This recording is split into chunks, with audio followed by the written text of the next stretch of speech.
Buenas tardes, vamos a comenzar la clase de electrónica de potencia, fuentes conmutadas. Habíamos terminado la clase anterior con un resumen de los tres tipos de convertidores: convertidor buck, convertidor boost y convertidor buck boost. Estos tres convertidores son los tres convertidores básicos, de los cuales a partir de esto se pueden desarrollar otros convertidores que van a encontrar en el apunte, como el convertidor Cook, el convertidor CEPIC. Esos convertidores no llegamos a mostrarlos, a presentarlos en el teórico, pero aquel que esté interesado en seguir las topologías, digamos, variadas, aparte de estas tres que vimos en clase, la pueden seguir en el apunte. También en los diferentes libros, por ejemplo, el libro de Ericsson, con este libro ustedes pueden encontrar también todos los temas de la materia, ¿no? Y más convertidores que lo que alcanzamos a dar en clase.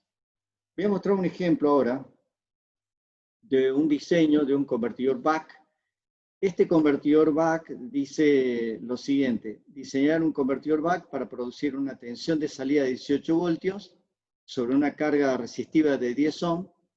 La tensión de salida tiene que tener un ripple de tensión que no exceda 0,5% y la tensión de entrada 48 voltios. Es un convertidor reductor y da algunas especificaciones más. Esto es tomado de un ejemplo en varios libros, de los libros digamos, de bibliografía básica. Uno de ellos es el Daniel Hart, Power Electronics. Todos se llaman Power Electronics, así que en este libro van a encontrar, bueno, la solución del ejercicio, como la relación de conversión de estado estacionario. Todos estos temas lo hemos visto en clase, que es MDD, en donde MDD, esperen un segundo, voy a ver si tengo acceso al lápiz.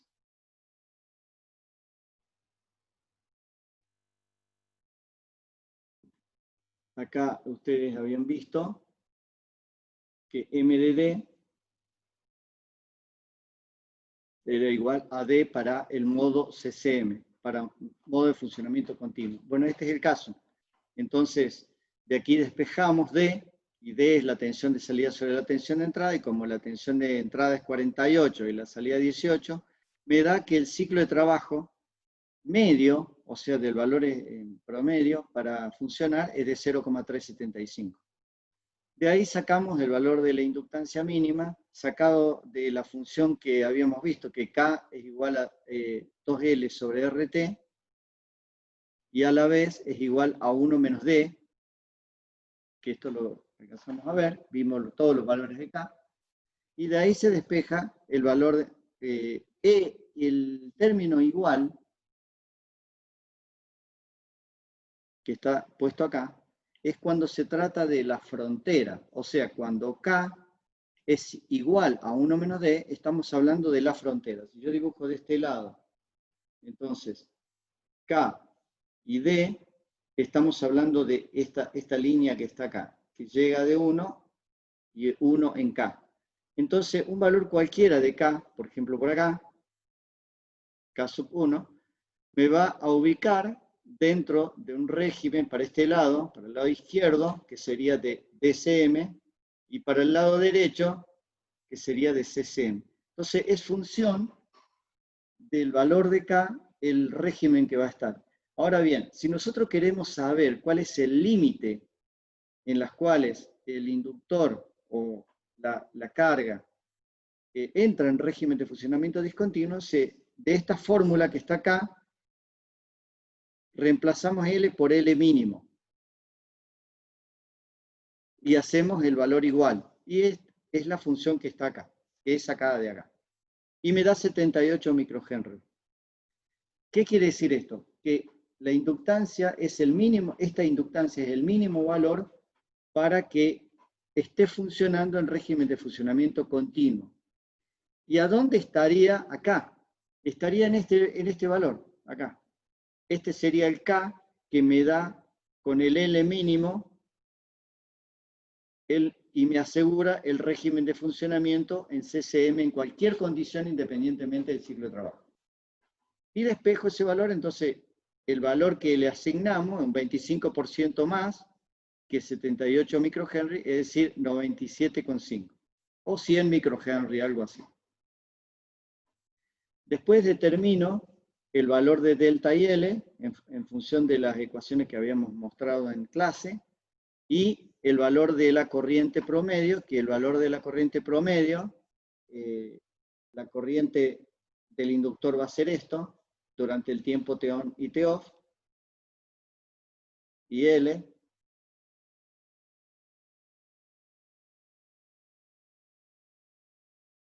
Entonces, el valor, y L mayúscula, es este valor, y L mayúscula.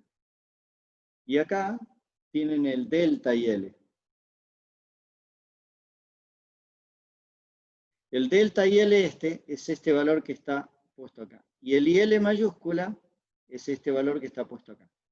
Y bueno, calculando me da 1,8 amperes y el delta y L 2,88. Estamos, fíjense, como estamos utilizando un L mínimo, estamos en la frontera, estamos, por eso es los valores que me dan. Y podemos determinar también, en base al delta y L, cuál va a ser el valor máximo de la corriente y cuál va a ser mínimo de la corriente. O sea, este valor acá y este valor acá. Esos dos valores extremos. Esos dos valores que alcanza la corriente son los dos valores que están asignados acá. 0, que es el IL mayúscula por delta y L sobre 2.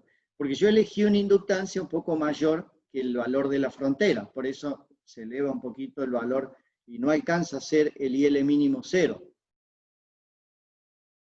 Después podemos determinar el valor RMS y el capacitor en base al cálculo del capacitor que está en las fórmulas del modelo BAC. Estas fórmulas las pueden sacar directamente del modelo. Y me da 100 microfarads. Y con eso tenemos resuelto entonces todas las preguntas que están en el cuestionario. Hay otro diseño del modelo BAC que dice lo siguiente: una fuente conmutada en una aplicación de telecomunicaciones quiere hacer una fuente que tenga una tensión de entrada 3,3 y una tensión de salida 1,2. Y la corriente, estos valores. O sea, es una fuente muy chica, digamos. Bueno, ahí tiene la solución, de nuevo, cuál es el valor del ciclo de trabajo promedio, que me da 0,364, el valor de IL y el valor de delta IL. Y con eso nosotros también podemos calcular el valor de la inductancia ya con la fórmula de la inductancia, no con la fórmula para el L mínimo en base al K, que es 2L sobre RT. No de acá sacamos el L, porque este L que me da en esta fórmula es el L mínimo. Con esta fórmula me da el L para el modo de funcionamiento continuo para el caso en cuestión, digamos, con los valores que me están pidiendo. Y me da este valor, 950 nanohenry o 0,955 microhenry. Luego determinamos el valor de IL, de delta IL, y recalculamos, analizamos para otro valor de corriente el valor de la inductancia. De ahí podemos saber el valor de la corriente RMS y el valor, digamos, del inductor final, que es este valor o este valor. Para 4 amperes me daría un poquito mayor. Con la fórmula del capacitor del BAC, calculamos el capacitor y me da 0,16, que es el valor mínimo. De ahí podemos aumentar el valor.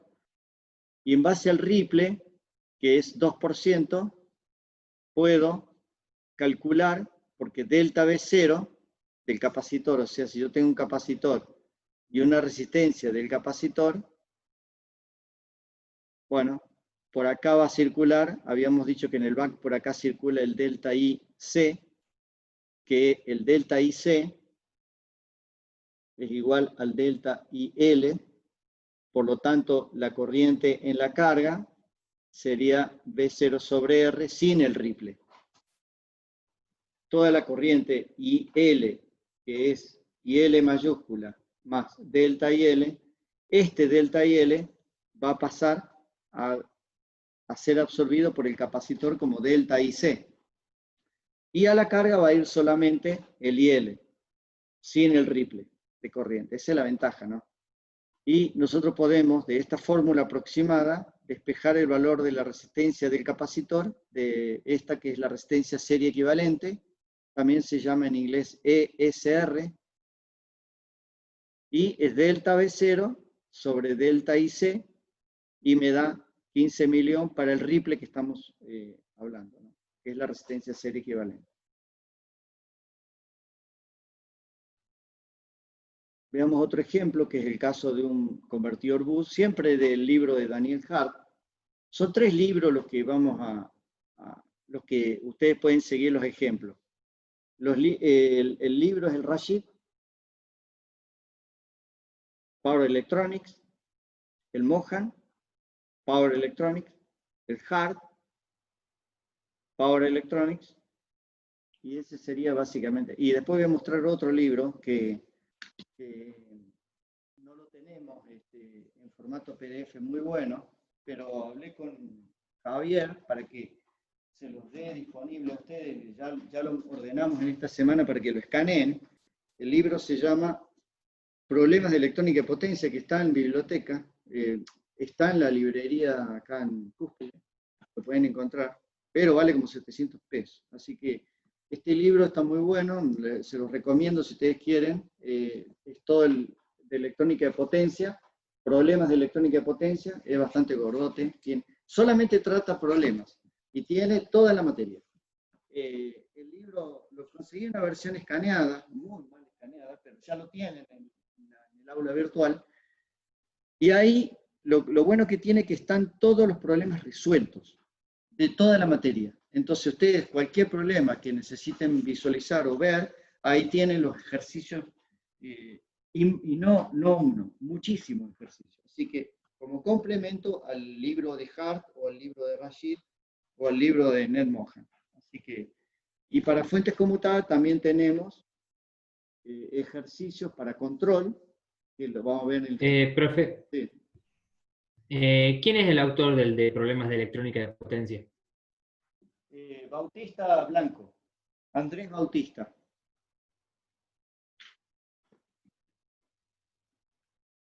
Para control vamos a utilizar, para control de fuentes conmutadas vamos a utilizar otro libro que ese sí lo tienen, que es Fundamentals of Power Electronics, de Ericsson.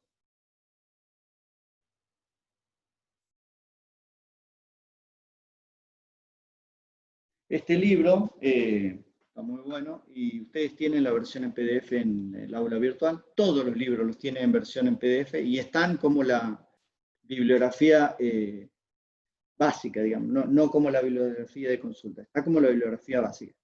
Y también le puse este Bautista Blanco, el de problemas, pero está muy mal escaneado. Pero ya lo pueden ir mirando, ya lo tienen. Así que, bueno, siguiendo entonces este problema, es un convertidor bus, en donde la tensión de salida requerida es 30 voltios y la tensión de entrada es 12. La carga es 50 ohm y diseñe para inductor funcionando en modo de corriente continua y con un ripple menor que el 1%. Ese sería el requerimiento, y asuma que todos los componentes son ideales. Bueno, entonces,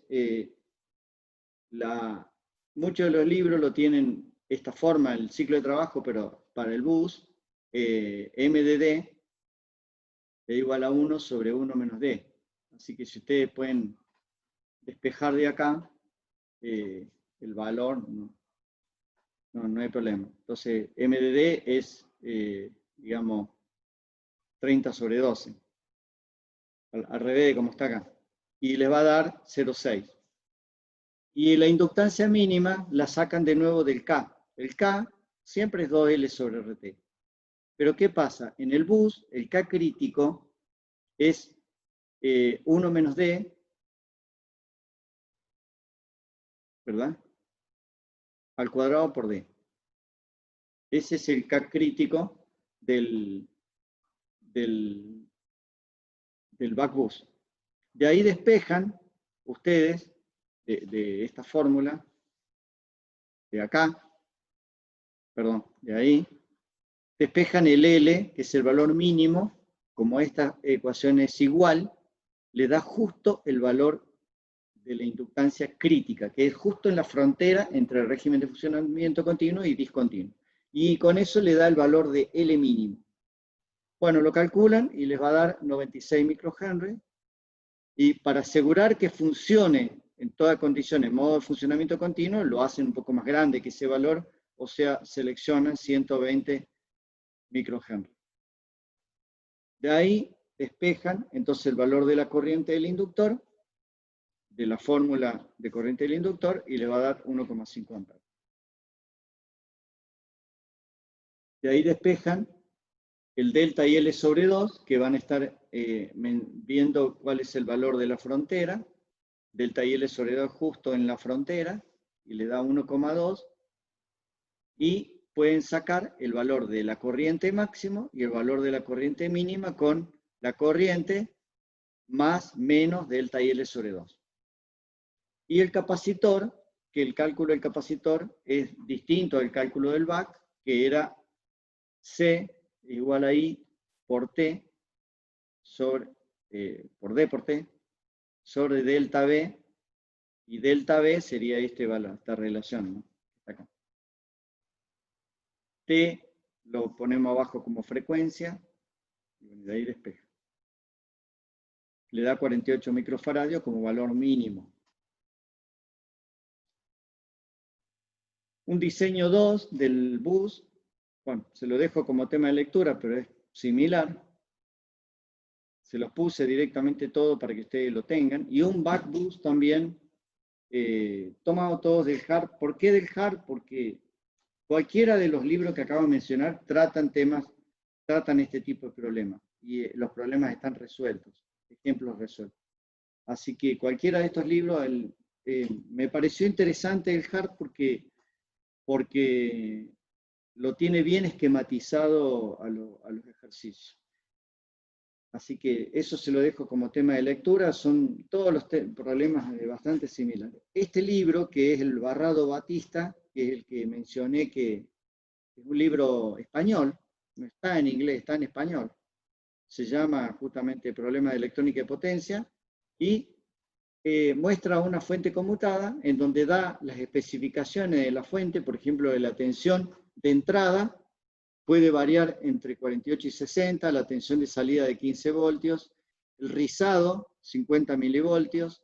Es bastante parecido a un caso real, digamos esto, por eso me interesó mucho este libro. Y acá le pone una resistencia serie equivalente que se llama ESR, cuyo valor es 100 miliohms. La potencia, en vez de poner una resistencia, pone la potencia, es lo mismo, simplemente tiene que hacer el cálculo, y la fuente conmutada es de 100 kilómetros.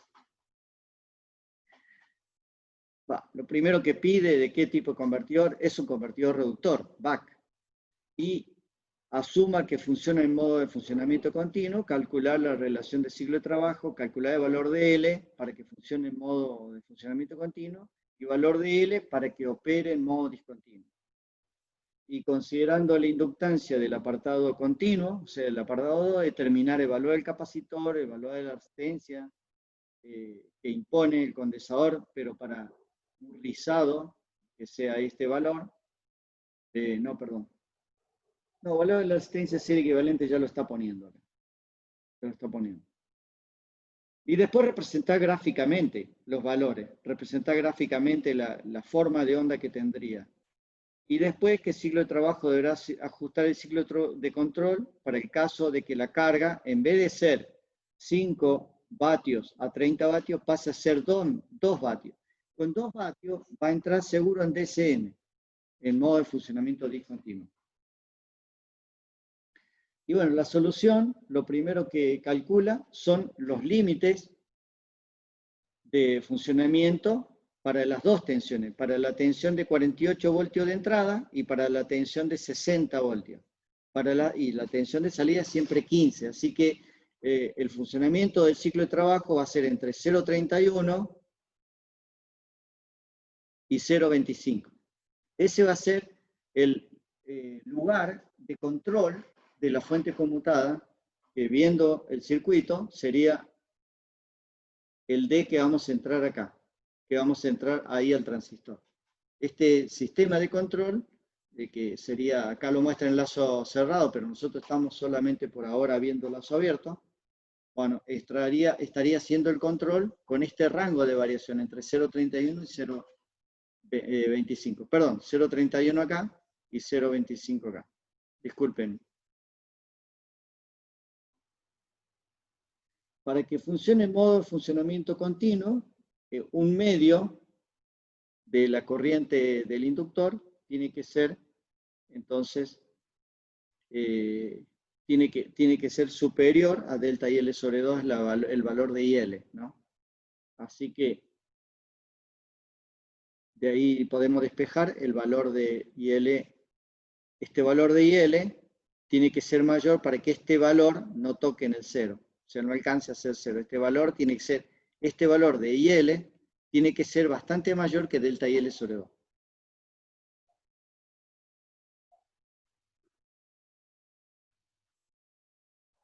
Bueno, y a través de la ecuación de L mínimo podemos determinar el K. El K ya lo habíamos sabido, que es 2L sobre RT. Y podemos despejar el valor de inductancia mínima también. Bueno, el valor del K crítico, este lo sabemos cuál es la fórmula. Acá hace todo el desarrollo entero, pero nosotros sabemos cuánto es. Y lo que hace es lo siguiente acá. Hace en base a los valores, en este caso, a los valores de potencia, porque tenemos potencia de entrada en lugar de resistencia de carga, reemplaza la resistencia por la potencia.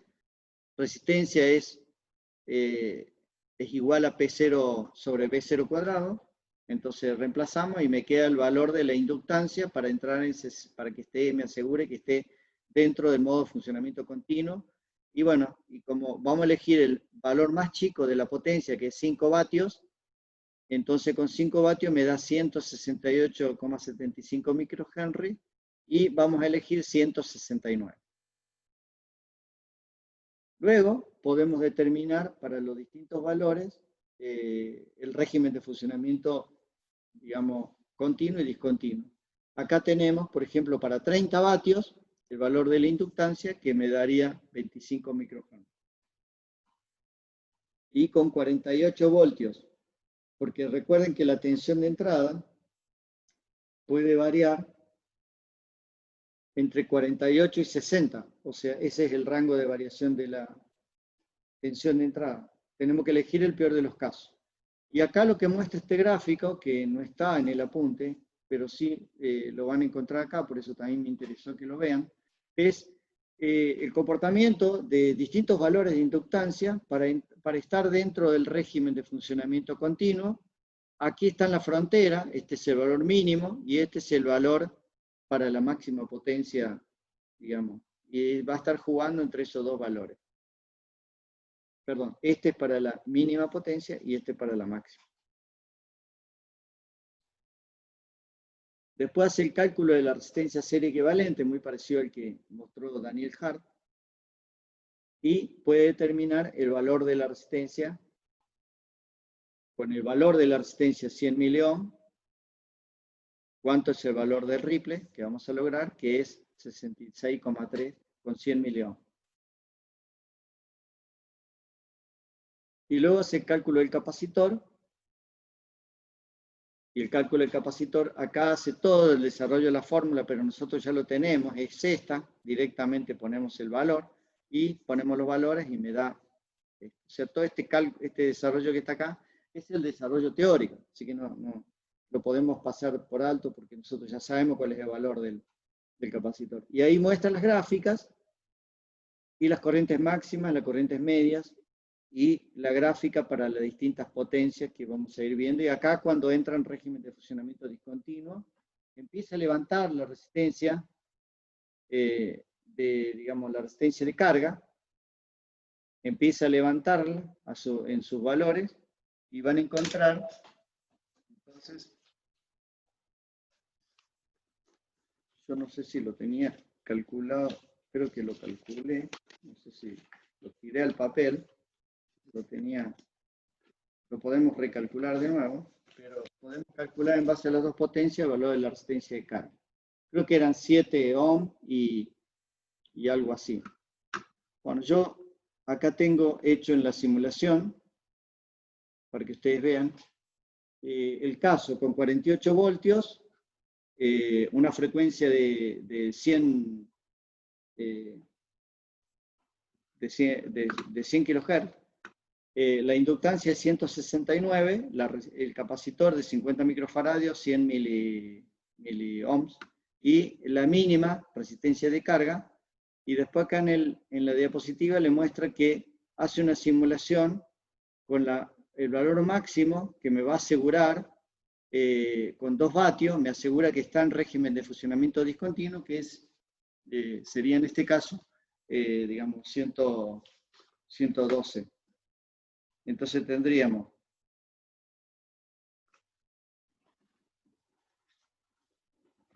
qué lástima que el papelito con los valores se ve que entre mis limpiezas acá de la oficina lo tiré.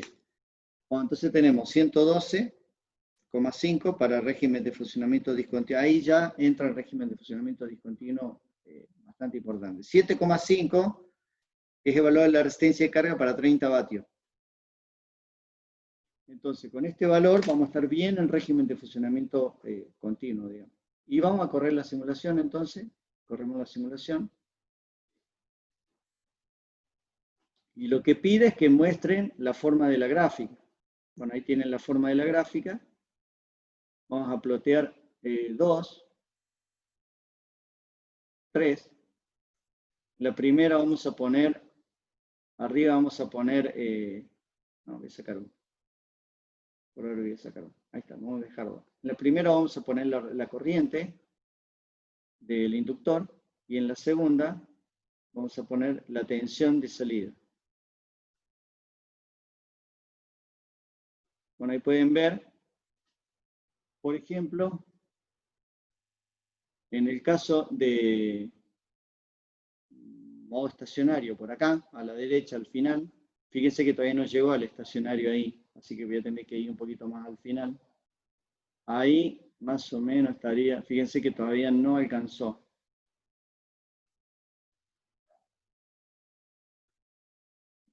Bueno, ahí sí.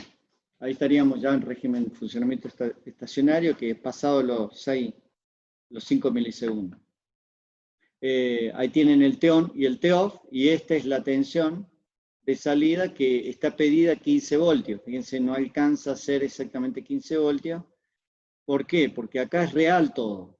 Tiene un transistor real, que es el MRF 540, en donde tiene una caída de tensión que no estaba prevista en modo ideal, digamos, y tiene un capacitor real y la tensión, pero básicamente es la caída de tensión acá en el transistor lo que está afectando para que no llegue a ser exactamente los 15 voltios. El valor medio acá debería ser 15 voltios, valor medio. Así que ese sería, digamos, el caso. Y cuando le ponemos empezamos a aumentar la resistencia,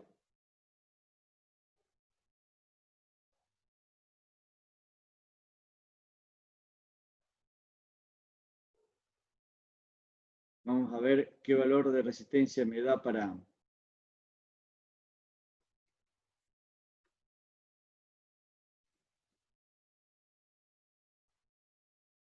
Sería B cuadrado sobre R, y sería para el caso de 5. Entonces, R igual a B cuadrado sobre 5. 15 al cuadrado dividido 5. ¿Alguien puede hacerlo?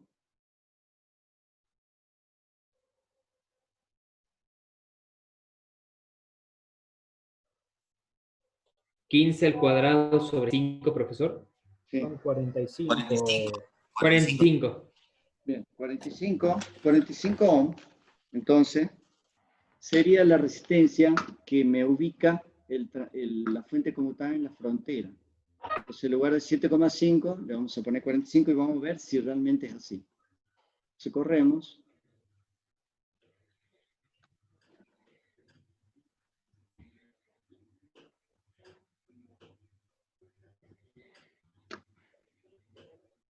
Vamos a ver si estamos en la frontera. Acá está la corriente. Bueno, fíjense, ve, está justo tocando la frontera. Notan que los cálculos dan. Estamos ahí en la frontera. Y vamos a ver la frontera.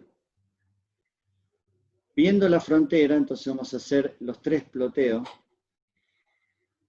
En el primero de todo vamos a poner la corriente del inductor. En el segundo vamos a poner la tensión del inductor, que vamos a hacer la diferencia de voltaje entre los dos extremos. Ahí tiene, la tensión, la corriente, y volvemos entonces a poner acá al final. A ver, entonces ahí pueden observar entonces. Vamos a hacer un zoom un poquito más. Ahí tiene. El TEON, el TEOF, y fíjense, estamos en la frontera, no estamos en régimen de funcionamiento discontinuo.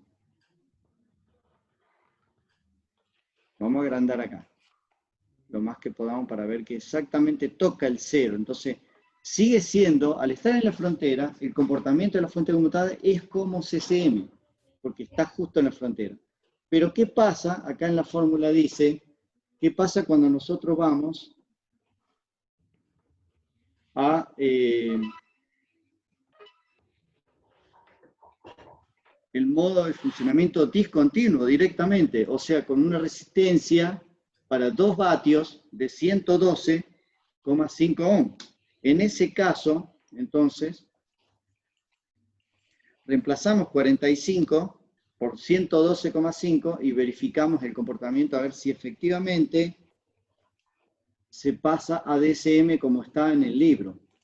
Vamos a correrlo y cambiamos los ploteos. Vamos a agregar los 3 ploteos. Entonces, sacamos estos dos. Bueno, ahí pueden observar que ya este comportamiento ya pasa a ser el DCM en la tensión. En la corriente, vamos a ver si es DCM.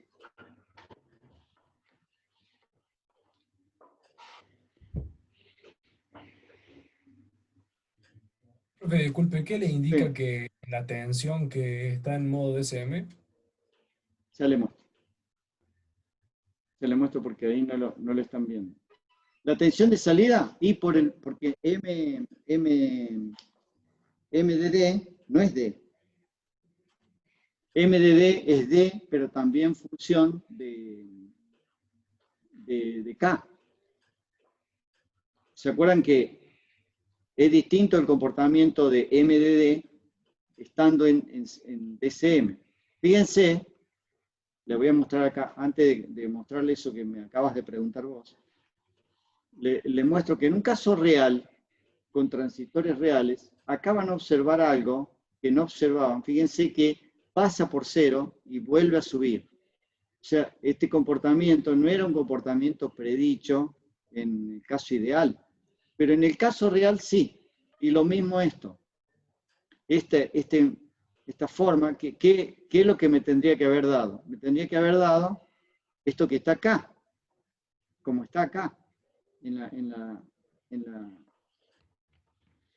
la gráfica ideal, digamos. Esto es ideal, pero en el caso real no es así. Y lo van a observar la tensión, porque la tensión empieza a aumentar acá, la tensión de salida, y si ustedes observan que acá empieza a aumentar esta tensión, y si yo sigo aumentando el DCM, esto va a seguir aumentando el valor de tensión negativa. Eso es lo que van a observar en el caso del DCM. Pero en la corriente es muy evidente, digamos, acá lo están observando. Y esto sigue allá porque tiene una resistencia serie equivalente grande. El valor 100 miliohm es un valor muy grande. Este es un valor para mostrar las deficiencias justamente de tener una resistencia serie equivalente. Así que bueno, las gráficas, ustedes, si no tienen el modelo simulado, les va a resultar, este es un modelo básico, digamos, así que ustedes lo pueden tener ya a mano, y lo único que tienen que hacer es cambiar los valores, cambiar la frecuencia y cambiar los valores que corresponden y ver el comportamiento. Si no, tienen que ponerse a dibujar y hacer los cálculos, cuál es el valor de la corriente máxima, mínima, y hacerlo. O sea, eso es más complicado cuando ustedes disponen de muy poco tiempo. Es mucho más fácil reemplazar valores, cambiar los componentes, cambiar acá la frecuencia y tener ya un modelo prehecho y listo como para poder trabajarlo. Esto es mucho más fácil si ustedes están apurados para hacer, o sea, están limitados en tiempo. Bueno, este sería entonces, digamos, el ejercicio que está acá en el libro, y acá tienen, yo le puse los resultados de la simulación, simplemente le puse 2 o 3 nomás. Ahí está el DCM, y anteriormente tiene con la resistencia 45 ohm, y el comportamiento con la resistencia, bueno, acá 45, que es la frontera, y este con una resistencia de 7,5.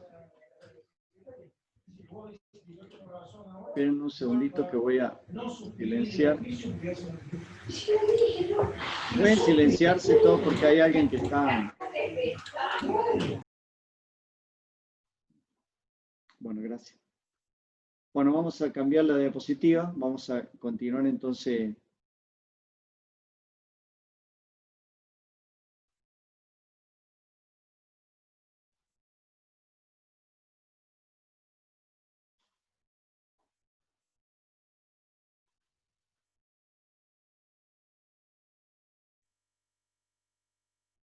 Vamos a ver entonces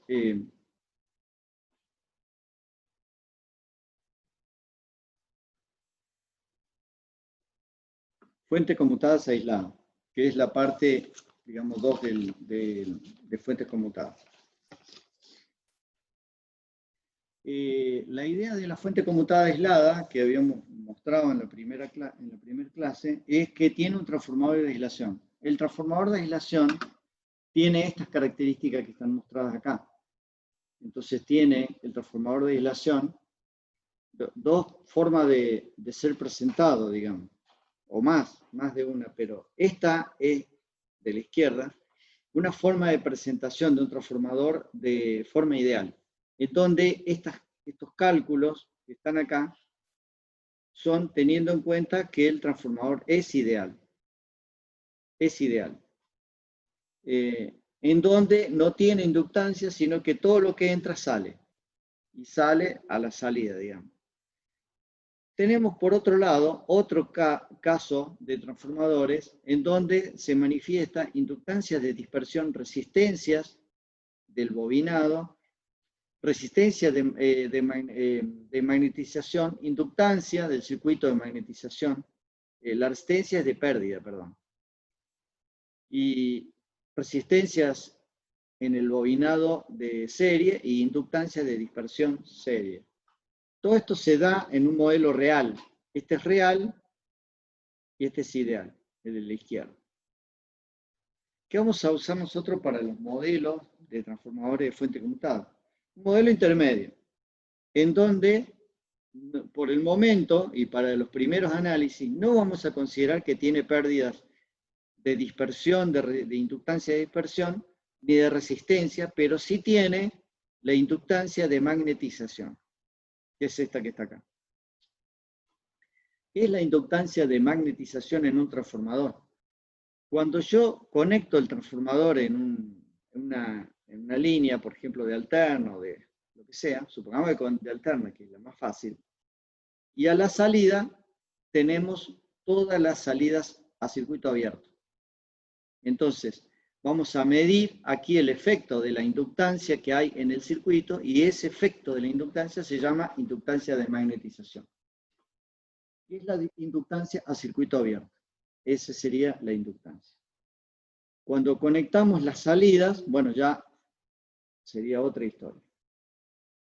En lo que respecta al transformador, bueno, ustedes han visto parte de la teoría de transformadores en máquinas eléctricas. Toda esa teoría que ustedes vieron aplica aquí, así que vamos a tomarla, digamos, como válida. No vamos a, en el libro de Ericsson tienen un capítulo, tienen un capítulo que es Fundamentals of Power Electronics, tiene un capítulo destinado a repasar todo lo que es transformadores de fuente conmutada y el comportamiento de circuitos magnéticos.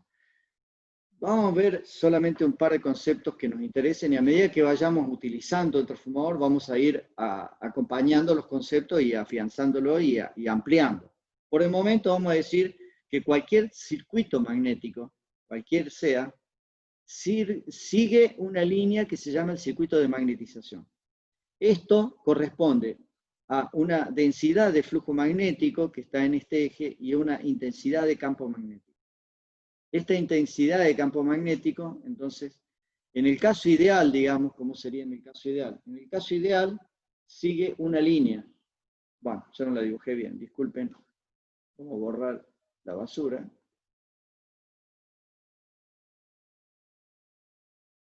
Sigue una línea. Entonces, una línea recta, digamos.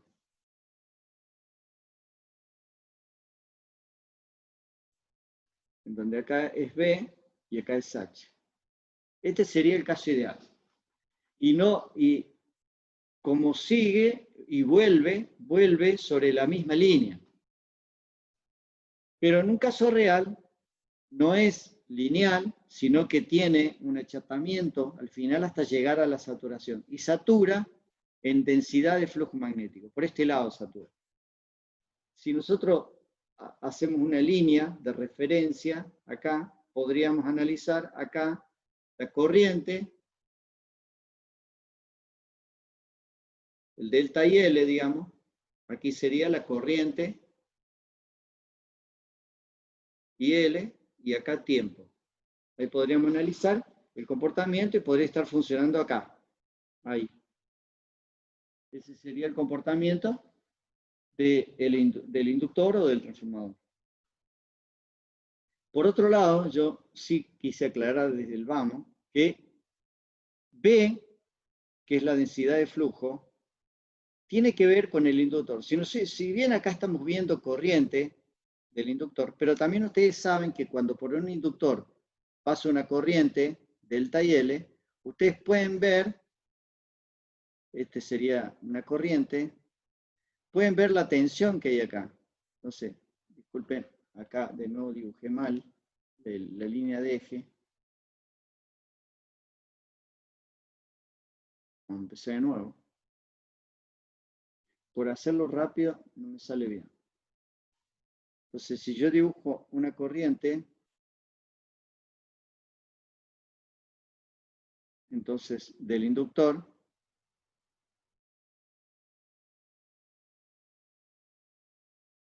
voy a tener una tensión, que es la tensión que estábamos dibujando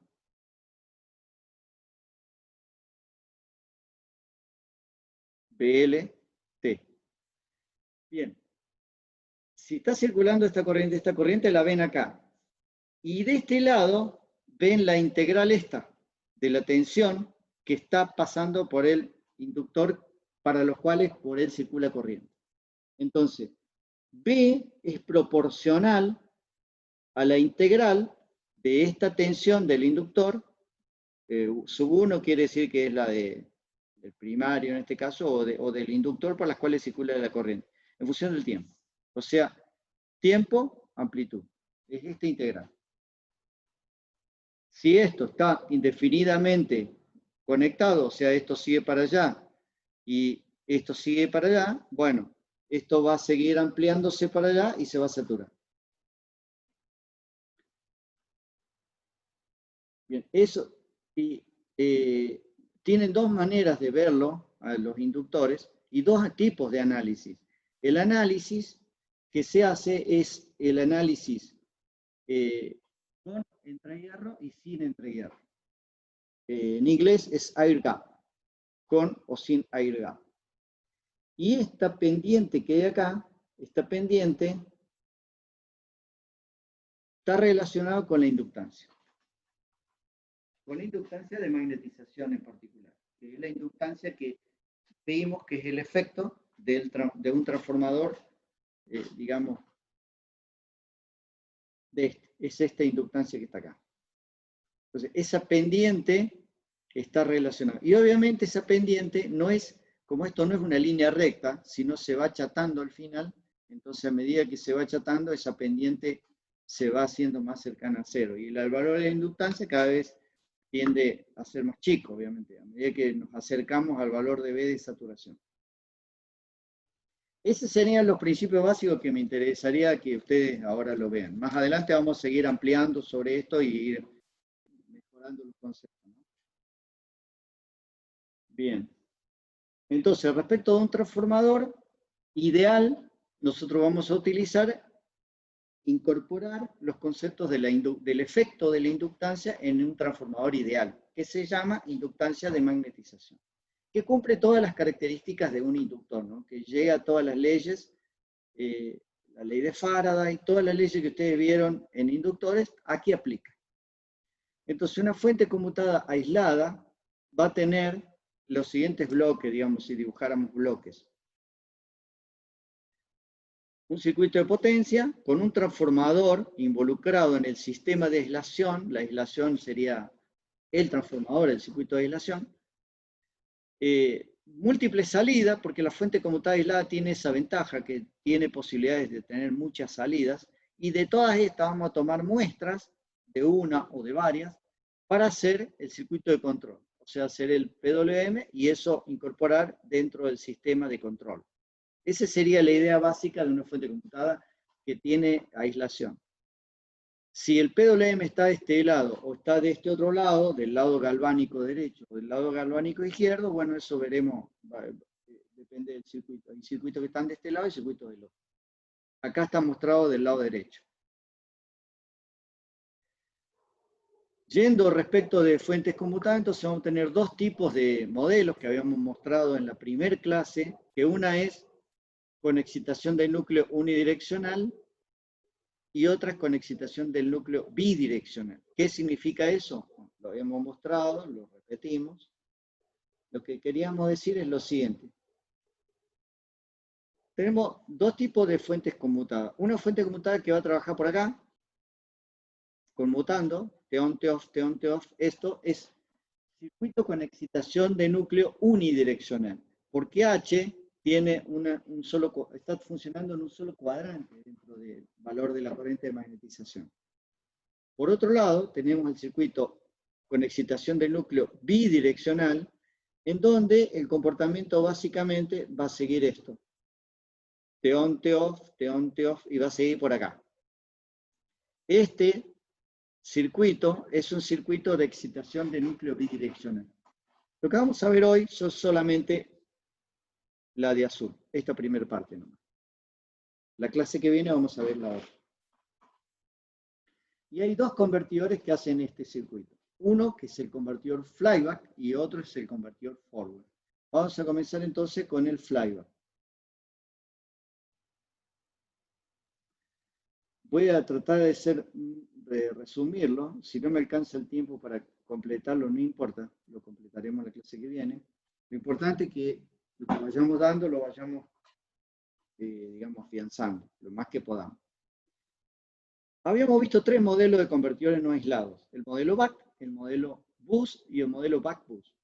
El modelo flyback es derivado del modelo back boost. ¿Y cómo era el modelo back boost? Bien, el modelo back boost entonces tenía una tensión,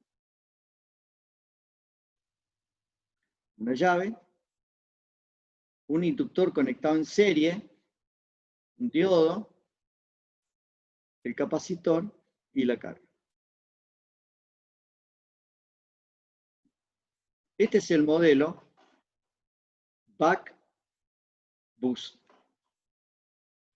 Y el modelo flyback parte de este modelo. ¿Por qué utilizamos este? Porque habíamos visto, cuando hacíamos M de D, en función de D, que el back, por ejemplo, tenía este comportamiento, llegaba hasta 1. Acá. Este era el back. El bus tenía este comportamiento. Y se iba al infinito, para allá arriba. Este era el bus. Y el back bus, digamos, el back bus va para abajo, tiene este comportamiento. Pero si tomamos, digamos, el módulo de eso, sería así, un intermedio. Y con ciclo de trabajo 0, llega a 0, lo que está en línea de trazo, y con ciclo de trabajo 1, va al infinito, negativo en este caso, y si tomamos el módulo, positivo. ¿Por qué no importa el módulo? Porque acá vamos a ver que yo lo puedo a eso arreglar de una manera muy sencilla si la tensión de salida es positiva o es negativa. Entonces, como el back bus, que es este que está acá, o este que está acá, tiene con el ciclo de trabajo 0, tiene 0 de tensión, y con el ciclo de trabajo 1 llega al infinito, pero habíamos visto un ejemplo que si le poníamos una resistencia en el inductor acá, que el inductor no sea ideal, ese valor no tendía a infinito, sino tendía, voy a dibujarlo solo, tiende al infinito, pero al final termina yendo a 0. Con D1, el valor termina siendo 0. Entonces el valor más o menos aceptable sería 0.8, que sería un valor las cuales nosotros podemos utilizar, que sería esta gráfica que está acá. Esta que está acá. Eso lo vimos en la última clase, lo que pasa es que pasó tanto tiempo que bueno, ya algunos conceptos quedan en el olvido. Volviendo entonces al modelo flyback, el modelo flyback que parte del back boost, entonces vamos a convertir este circuito en un flyback. ¿Cuál es el objetivo de una fuente conmutada aislada? Bueno, aislar la entrada de la salida. La entrada es esta y la salida es esta. Están con una masa en común. Lo que se quiere es aislarlo con un transformador de aislación. Entonces, este sería el circuito, la versión aislada del back boost, con una llave acá arriba, ¿no?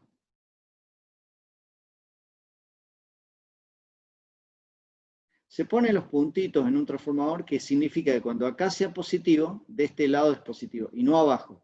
Es como uno utilice la conexión, pues yo puedo conectar esto así, o sea, 1, 2 o 2, 1. Depende cómo yo lo conecte a la salida, es si yo del lado de arriba voy a tener positivo o voy a tener negativo. ¿Va? Depende cómo lo conecte. Por eso siempre es importante, si yo hago una mención de un transformador, tengo que mencionar cómo está conectada, cuáles son los puntitos de conexión para tener una guía de donde es positivo, del otro lado donde es positivo. Bueno, y entonces este circuito, que está acá, es el circuito flyback. Que lo único que hice fue reemplazar el inductor por un transformador. Es todo lo que he hecho.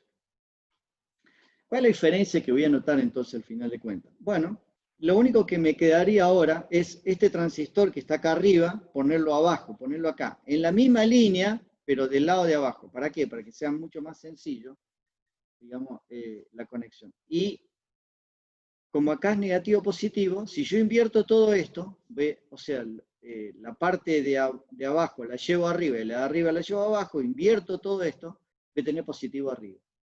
Y es eso lo que está dibujado acá. Lo que tienen dibujado acá. ¿Qué lo voy a dibujar entonces? De una manera más sintética, digamos. Acá. Entonces el flyback es lo mismo que el anterior. El transistor que tengo acá arriba lo voy a llevar abajo. Entonces, pongo el transformador y el transistor lo pongo acá. ¿Por qué acá abajo y no donde estaba acá arriba? Porque acá abajo es mucho más fácil de hacer el driver. porque el driver lo hago así. El driver del transistor. Es mucho más sencillo. Si estuviera acá arriba, tendría que ser un driver flotante. Y es mucho más complicado de implementar. Por esa razón, el transistor entonces está en el lado, digamos, inferior. Y tiene sentido diseñarlo así. Entonces el transformador y los puntitos lo dibujamos al revés. ¿Para qué? Para que la tensión del lado de arriba sea positiva. Entonces invertimos todo esto. Que en definitiva no cambia nada, pero es un cambio para que pueda lograr tener tensión positiva del lado de arriba. Entonces tengo el diodo que está puesto al revés ahora, y el lado de arriba, entonces tengo positivo y negativo, y este pasaría a ser un buck-boost invertido, en donde el comportamiento va a ser el que está dibujado en línea de trazos rojo. Y si es un buck-boost, tiene todas las ecuaciones que vimos en buck-boost, tanto para DCM como para CCM. Por ejemplo, el modo CCM, habíamos visto que MDD es igual a D sobre 1 menos D, pero ya no va al signo negativo, porque ya lo he invertido todo, pero se agrega N, siendo N, que no estaba en el buck-boost, la relación de transformador. N es igual a N2 sobre N1, siendo N2 esto y N1 esto. Y ahí tendrían entonces la nueva relación de conversión de estado estacionario MDD, que se agrega un factor que no estaba antes, que es N. Y esa es la única diferencia. Entonces ustedes, si han estudiado y han visto el comportamiento en modo continuo, en modo discontinuo de un buck-boost, simplemente reemplazan el inductor por un transformador y hacen un arreglo de esto en la ecuación y ustedes ya tienen directamente el análisis de la fuente conmutada flyback. Acá tiene el comportamiento durante el tiempo T-on, el comportamiento durante el tiempo T-off, y luego entonces tienen las ecuaciones que van a llegar exactamente a lo que habíamos visto, que es en fuentes conmutadas buck-boost. O sea, M de D van a llegar a D sobre 1 menos D, pero ahora se agrega el factor o el término N. Y todo lo demás que vimos en buck-boost aplica acá. Acá tienen, por ejemplo, el valor de la corriente del tiempo T-on. Y quiero decir algo que sí es diferente en el flyback respecto del buck-boost.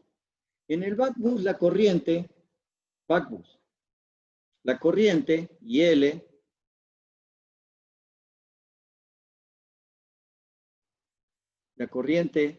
que sería este valor que está acá, y L, ¿cómo es el comportamiento? Bueno, el comportamiento es cuando tenemos T-on, llega a este valor, y luego en el T-off llega a este valor, y luego en el T-on llega a este valor, y en el T-off llega a este valor. Y así sucesivamente, si es periódico. Valor de la tensión, el que ya vimos anteriormente. Así que ustedes pueden analizar si esto es el 0, acá tienen el IL, y esto es el delta IL. Esto es lo que vimos en el buck-boost. ¿Qué pasa en el flyback? Bueno, en el flyback tenemos un tema, que aquí hay un pequeño detalle porque acá hay un transformador, no hay un inductor. Entonces, ¿qué pasa cuando cierra la llave? Cuando cierra la llave, circula corriente por el primario del transformador. Y acá, como el puntito de positivo está acá y el positivo está de este lado, pues está invertido los puntos, este diodo queda polarizado inversamente y el capacitor es el que entrega energía a la carga, tal cual vimos en el buck-boost. Esto no cambia, es igual que el buck-boost. Lo que está cambiando acá es la manera de visualizar el IL, que ahora es IP o IN1, la corriente del primario.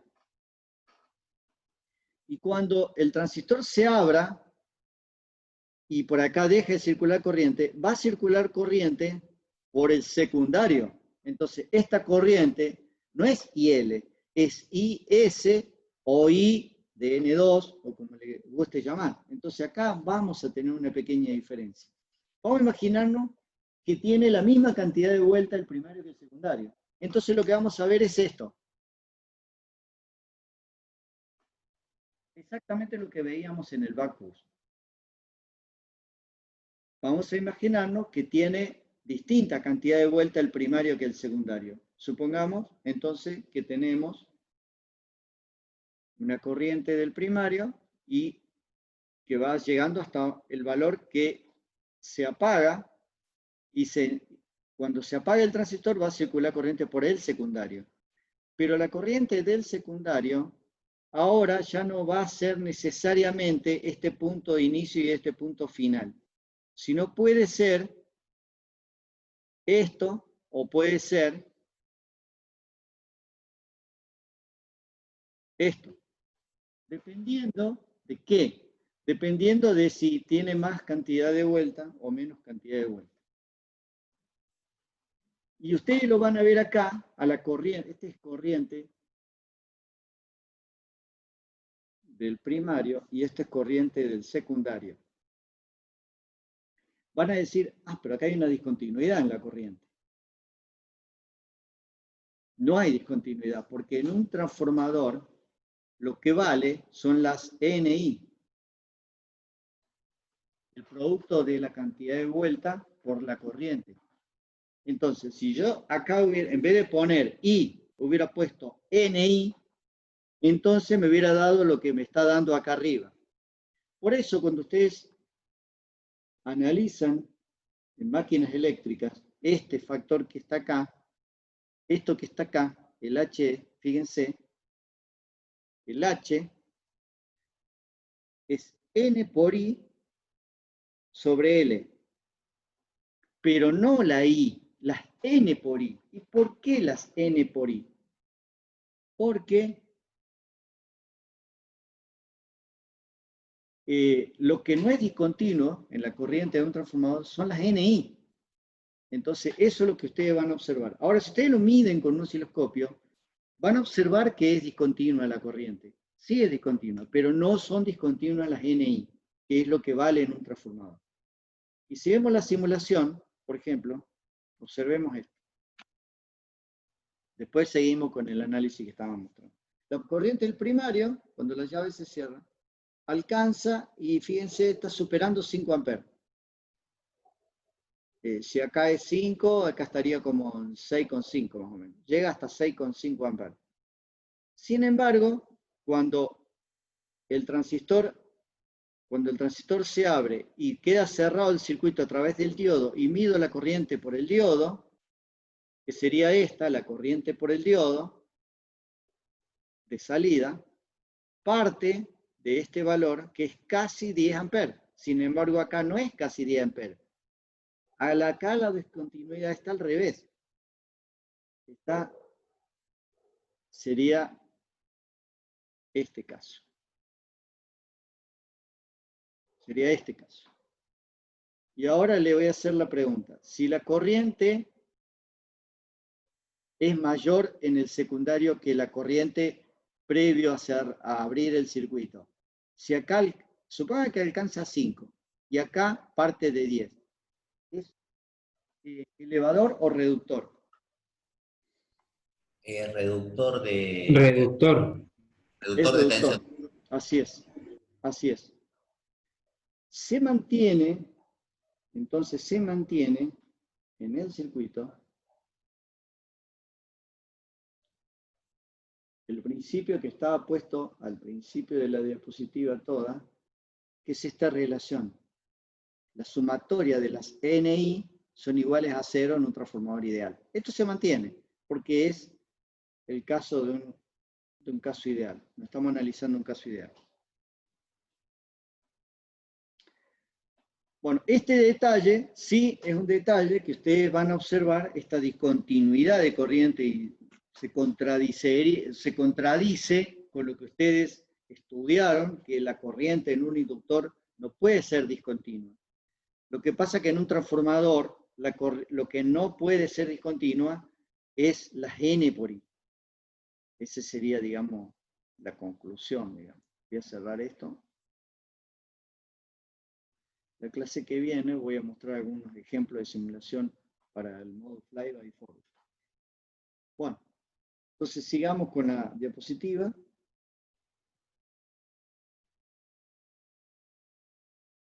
Bueno, lo demás no cambia. O sea, lo que sí quería mostrar es que la corriente, van a observar esa, yo no puse la corriente del primario y la del secundario en el mismo trazo.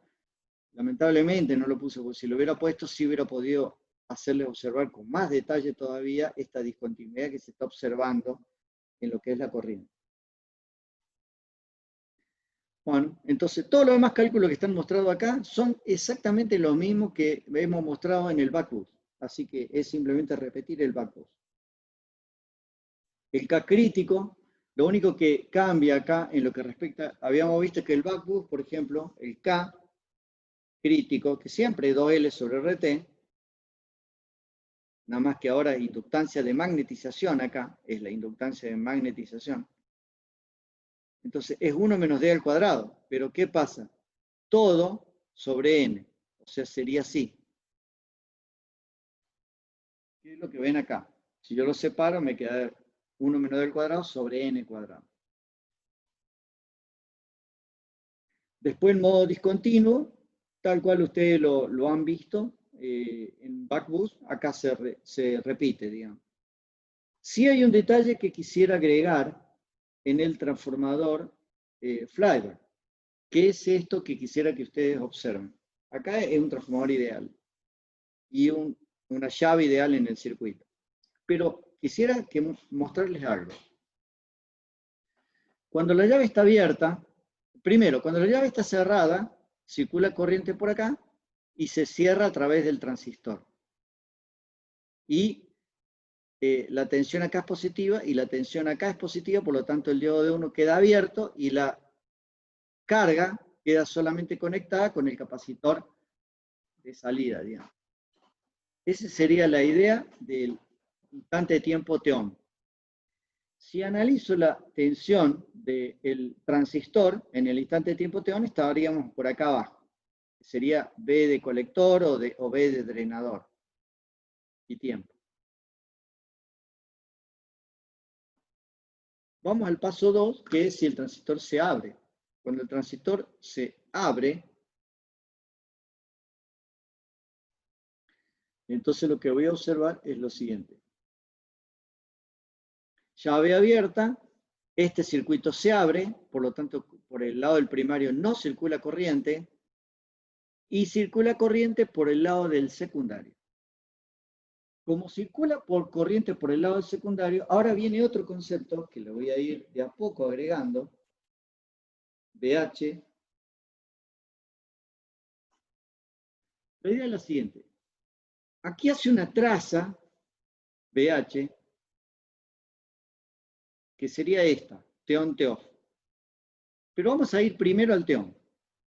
Entonces voy a borrar todo y vamos a ir al T-on. Cuando cierro la llave, y lo voy a dibujar en color rojo para el T-on y en color verde para el T-off, hace esto. Si lo tengo la llave indefinidamente cerrada, va a seguir subiendo, subiendo, subiendo hasta que se satura. Pero supongamos que antes de que llegue a su límite, el transistor se abre. Bien. Cuando se abre, esto que dibujamos en rojo, ¿a qué hace referencia H y B? ¿Al primario o al secundario? Al primario. Al primario, exactamente. Estamos mirando el primario en ese instante de tiempo. Y ahora, cuando la llave se abre y cerramos el circuito, es el mismo transformador, ¿eh? Y estoy analizando aquí. Esto que voy a analizar que regresa para allá, que es cuando el circuito de magnetización empieza digamos, a desenergizarse, lo que ustedes van a observar ahí es que, ¿el primario o el secundario? Y la corriente ahora circula por el secundario, o sea que el Es el primario... secundario. Claro, exactamente. Así que, discúlpenme, lo voy a dibujar en verde, para que sea exactamente lo que estaba dibujando ahí. Sería eso. Sin histéresis, sin nada, o sea, ideal. Bien, entonces podemos analizar que H, en realidad, depende del instante de tiempo, va a mostrar qué es lo a qué se está haciendo, a qué está haciendo referencia. Entonces, vamos a decir lo siguiente. La intensidad de campo magnético que vamos a observar siempre en un circuito magnético está relacionado siempre por donde esté circulando corriente. Ahora sí, muchos secundarios, este H va a ser la sumatoria de todas las corrientes que esté pasando por todos los secundarios que circule corriente. Si hay un secundario que está abierto y por él no pasa corriente, bueno, no, por más que esté el secundario, no va a actuar ni va a importar. Como está circulando corriente, entonces se refleja la tensión para el otro lado. Y la tensión que voy a ver acá, que sería negativa, positiva, porque está invertida, fíjense que el positivo está de este lado, así que está invertida. La tensión que voy a ver acá, en este momento, va a ser siempre y cuando circule corriente. Ahora, si la corriente, esto, sigue pasando hasta que se hace cero, entonces la tensión que voy a ver acá va a ser cero. Y ahí donde yo puedo visualizar si el secundario o el transformador en sí va a estar trabajando en DCM o en CCM. Supongamos que está trabajando en CCM, es decir, la corriente no alcanza a hacerse cero, entonces esta parte no existe, llega ahí. Entonces la que voy a ver ahí, la tensión que voy a ver ahí, la puedo dibujar acá, la voy a dibujar acá. Entonces es la tensión, esta, vamos a dibujar acá, entonces Bin. Y la tensión que se agrega acá es esta Bin que está acá, más esta tensión, que es la tensión del secundario reflejado al primario. O sea, sería B de salida sobre N, que sería este valor que estamos mostrando acá. Entonces, ese valor que vamos a tener ahí va a ser un valor de tensión siempre y cuando circule corriente. Si pasa o si dejara de circular corriente, no va a haber reflejo para el otro lado y no puede haber tensión. La tensión es cero acá si la corriente es cero. Entonces, lo que voy a ver de este lado va a ser lo siguiente. Esa tensión, que es el reflejo del secundario hacia el primario, y luego cuando el transistor lo vuelva a cerrar, la tensión va a llegar a cero. Eso es lo que voy a observar. Esta tensión adicional es una tensión que es la tensión que el transistor ve en el primario porque está circulando corriente por el secundario. ¿Me siguen hasta ahí? Vamos a ver qué pasa si en un momento dado la corriente se hace cero antes de que cierre el transistor nuevamente. Si llegara a pasar eso, lo que vamos a observar es lo siguiente acá, en la tensión. La tensión pasa a valer Bin. Entonces, esto queda entrecortado, que lo puedo cambiar. Entonces, lo voy a dibujar en verde. En verde sería esto que está acá, esto que está acá, se corta hasta Bin y luego se hace cero. Esa es la forma que va a tener. Dibujada afuera sería así. Así.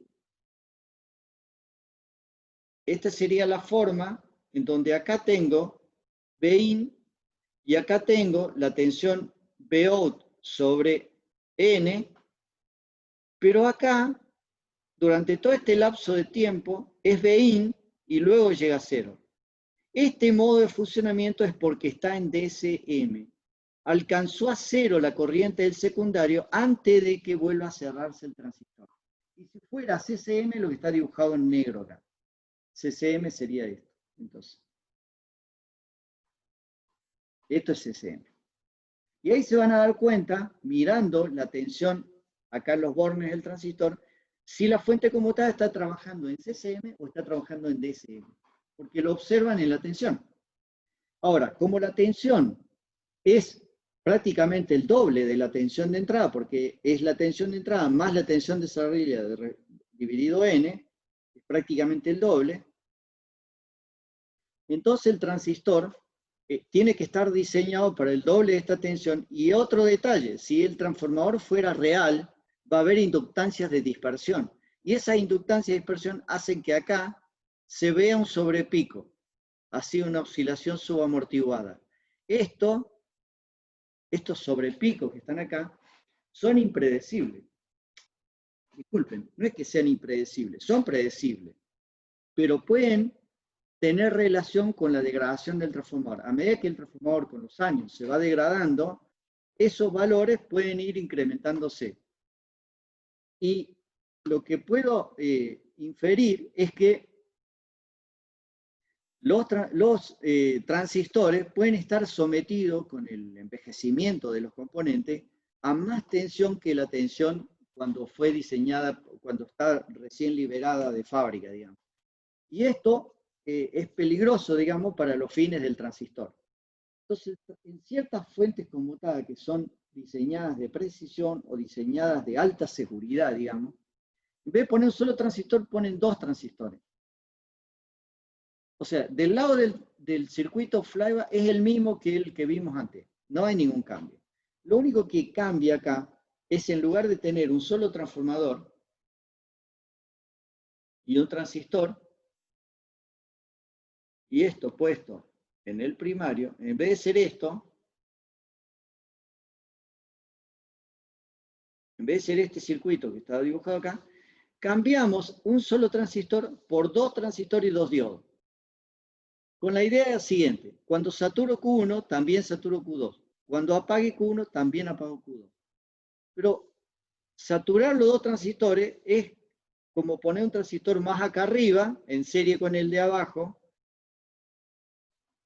pero la diferencia está cuando abra los dos transistores, porque al estar estos diodos, que se llaman diodos de enclavamiento, cuando los dos transistores estén cerrados, la tensión va a ser así. Tensión acá y esto más, así que la tensión acá va a ser negativa y acá positiva. Pero cuando estos dos transistores se abran, la tensión se va a invertir. ¿Y qué pasa que se invierta, digamos? Va a ser positivo de este lado, lo que está en rojo. Por lo tanto, este diodo se polariza directamente. Y va a ser negativo de este lado, por lo tanto, este diodo se polariza inversamente. Y como esta tensión de acá puede ser un poquito mayor que la del VAS por la razón del sobrepico este que acabo de mencionar recién,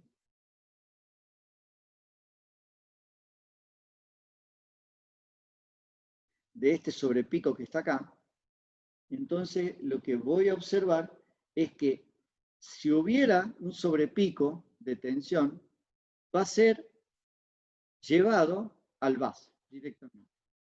Y por lo tanto, la tensión que van a ver estos dos transistores nunca va a ser más que Vin.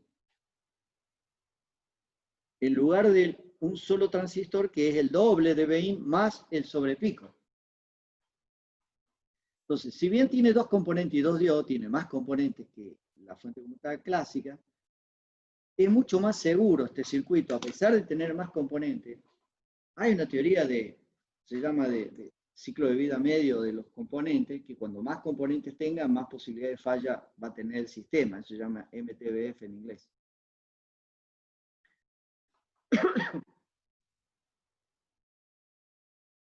Aquí, el hecho de que tenga más componentes no hace que el sistema sea más propenso a fallas, sino todo lo contrario.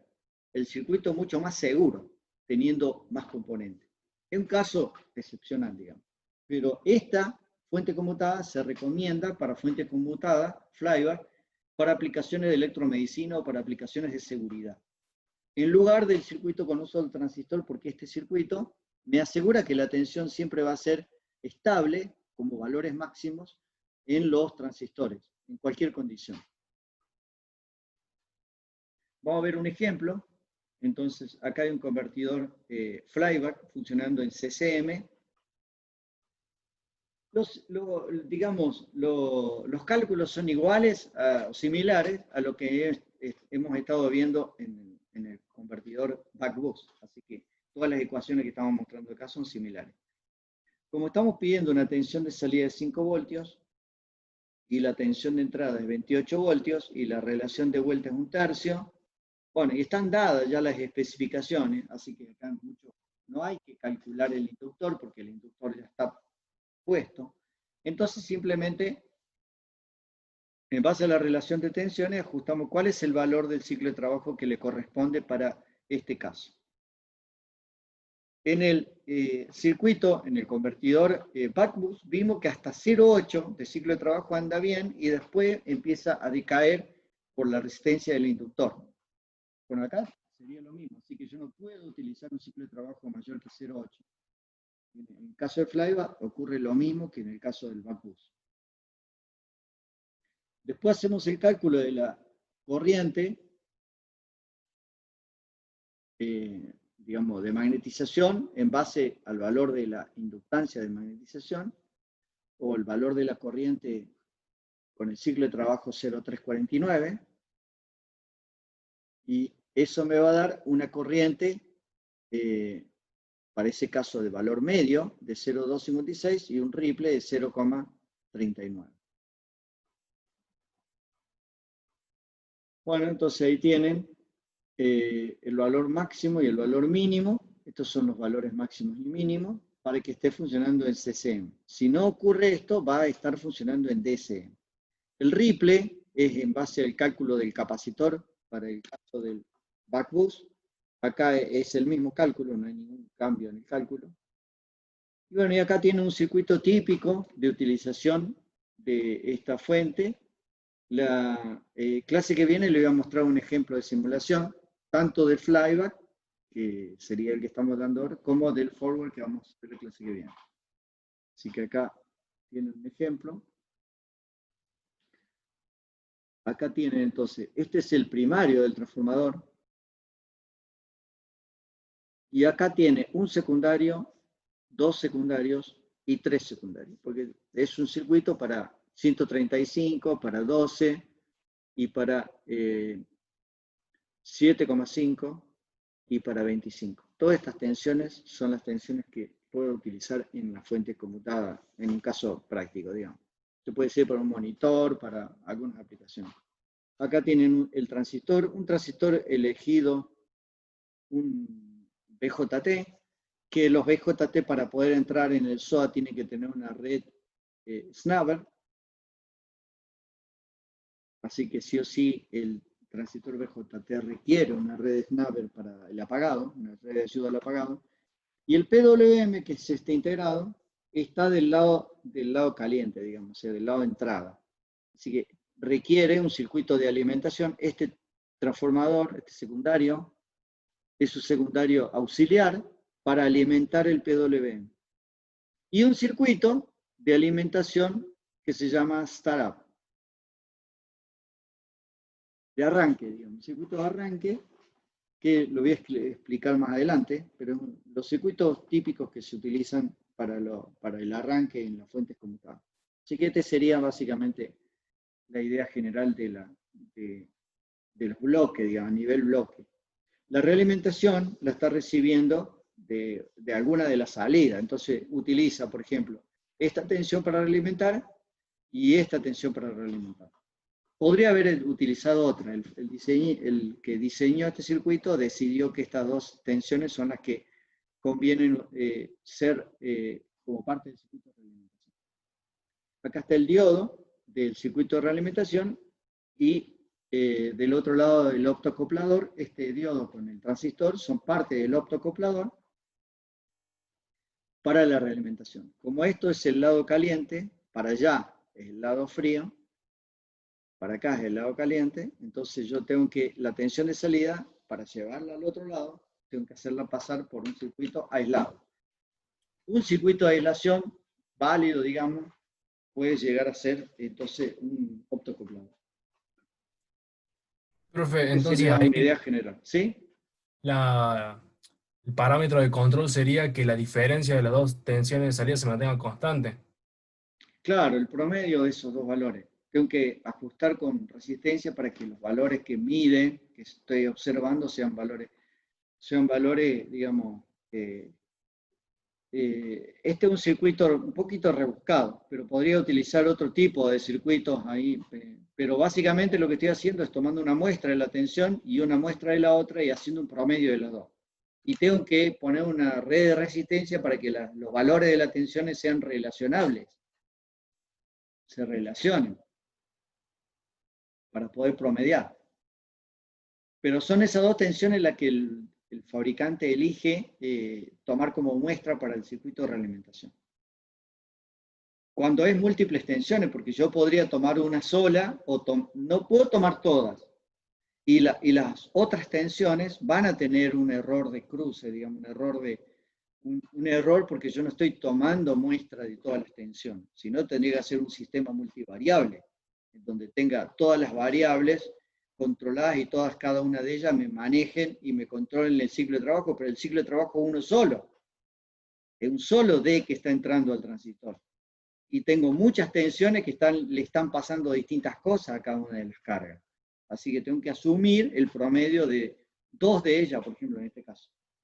Y el resto va a sufrir diferencia en su valor de tensión, porque no está siendo exactamente regulado, o sea, precisamente regulado.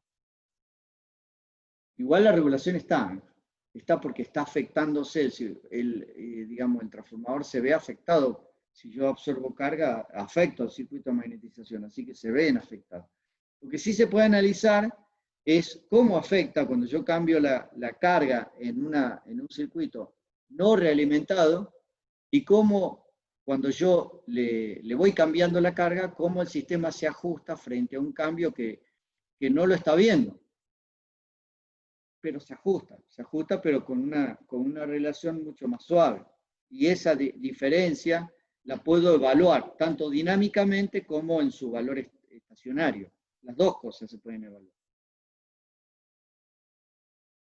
Pasa que el diseñista decide que esos valores, estas tensiones que están acá, no son tan significativamente importantes como las otras. Esa sería la idea.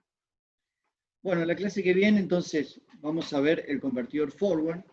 Generalmente, en una clase yo alcanzo a dar los dos circuitos, el circuito flyback y el forward, pero ¿qué pasa? Como tengo que mostrar ejemplos, ejercicios, para que ustedes puedan seguir con los prácticos, así que yo voy a demorar un poquito más en las clases y probablemente tenga que pedir algún par de clases teóricas de los viernes, prácticas, perdón, de los viernes para poder suplir esta parte que necesitamos para que ustedes puedan resolver los problemas que le vamos a pedir en los parciales. Profesor, ¿le puedo hacer una Sí. consulta? Sí. Es sobre el parcial. Bueno, espera un segundito, si hay una pregunta sobre esto, así yo cierro la grabación y después ustedes pueden hacer todas las preguntas que quieran. Bien. Bueno, cierro la grabación y ahí sí ustedes pueden